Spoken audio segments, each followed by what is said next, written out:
Our next question comes from No Name, who says, how did you feel when you had your very first professional fight, especially when you stand before your opponent?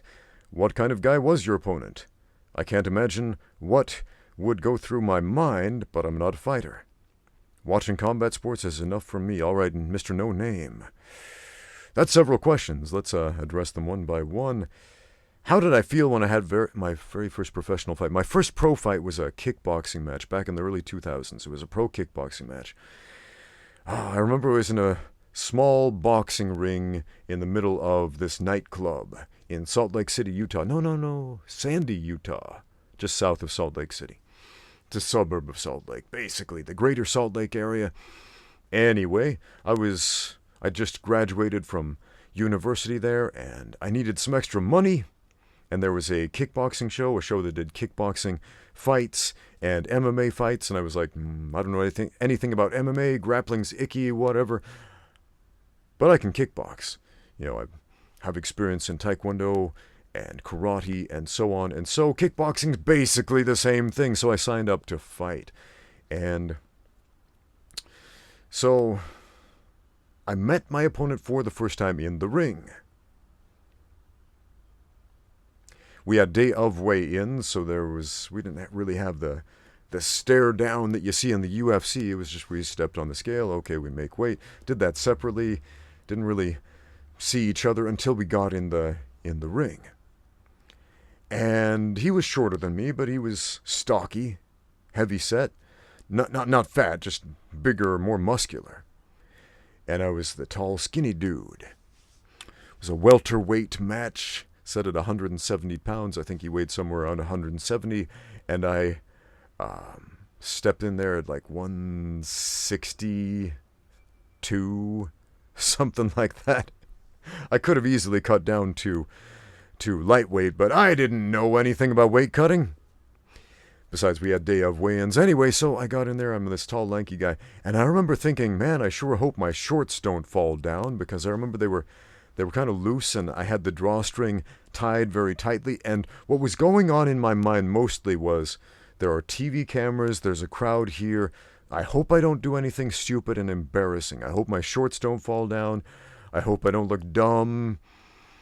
I was very concerned about how I looked at this moment. And looking back, it seems kind of silly to think about that, about the aesthetics of the whole situation. But this was very pressing in my mind going into this kickboxing match.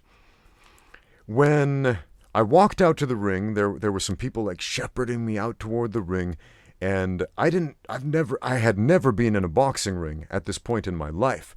And so they were holding the ropes open for me. I didn't really understand. They expect me to walk through the ropes, to step through the ropes.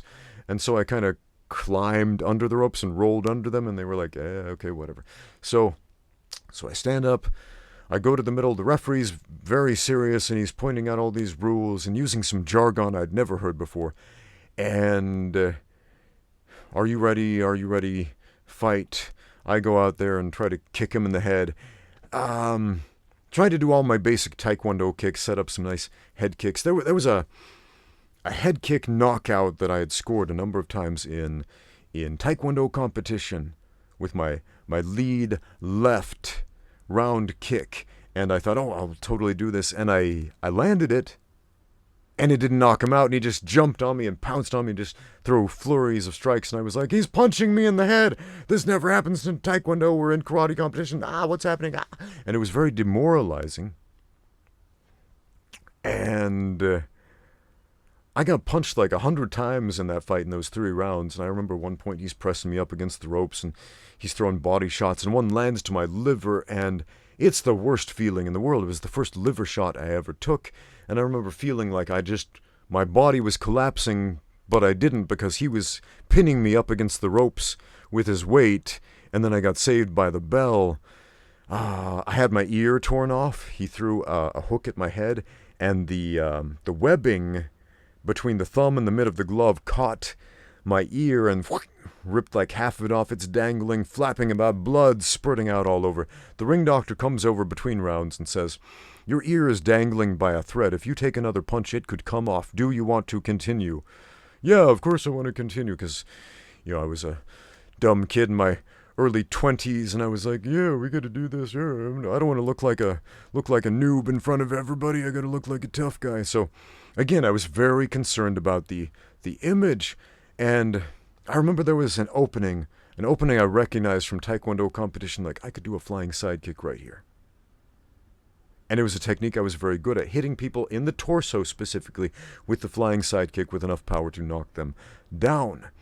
And it was a setup I loved, but I start jumping into the air to deliver the sidekick, and then I second guess myself mid-air, and I'm like, this is going to look stupid. People are going to laugh. They're going to be like, oh, they don't do that in kickboxing.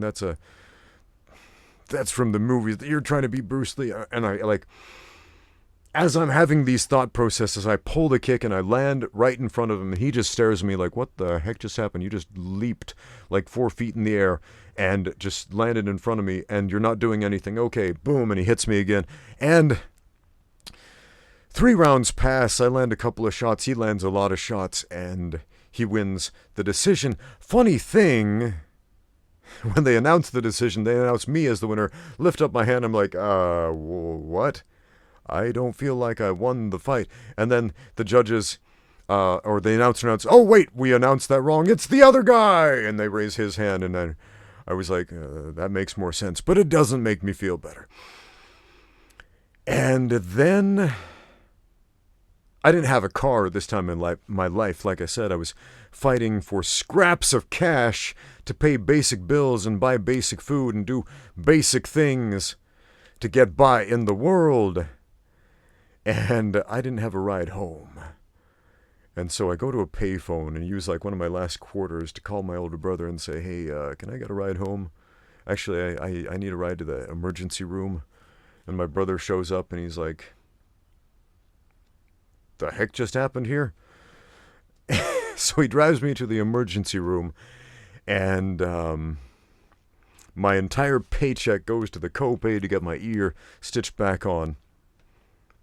And I was like, well, dang, I have a net loss after that fight. That didn't work out the way I wanted it to.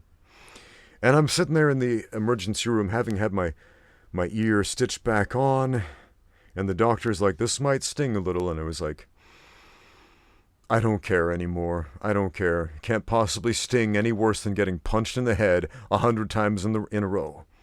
And so he's stitching it on, and I feel this needle going in and out of my ear without any anesthetic whatsoever. And it's just like, I don't even care. I'm just numb to any additional pain at this point. I don't care. I cared the next day when I woke up and the adrenaline wore off. Yeah, I was like, oh, everything hurts. Ooh, this isn't a pleasant experience.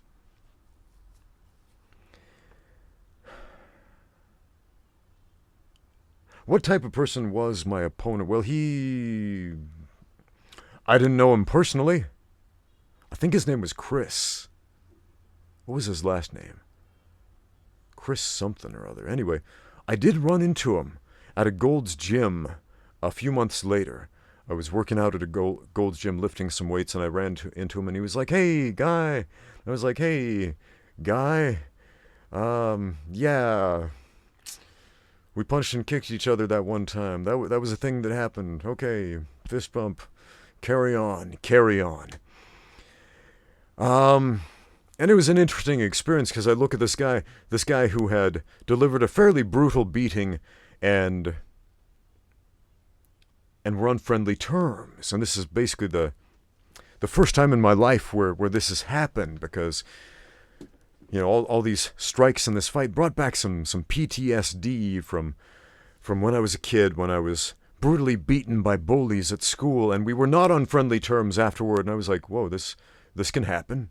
You can actually hug it out and be okay with the guy afterward. It's not personal, it's just business.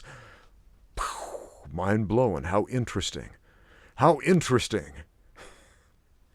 You don't have to be enemies with everybody out there in the world. So overall, I would say it was a pretty constructive experience, in spite of the fact that I went in there thinking, don't get embarrassed, don't look bad, and it was a self-fulfilling prophecy. What you're most afraid of will happen to you, man. So just let go of that fear. Just embrace it. Just understand that life's going to suck sometimes, and that's okay. You're going to look silly sometimes, and that's okay. Your shorts are going to fall down sometimes, and that's okay. Fortunately, my shorts didn't fall down in that fight. I have seen some other guys who that has happened to, so make sure that drawstring is on correctly. Thank you for watching. Now get out there and train.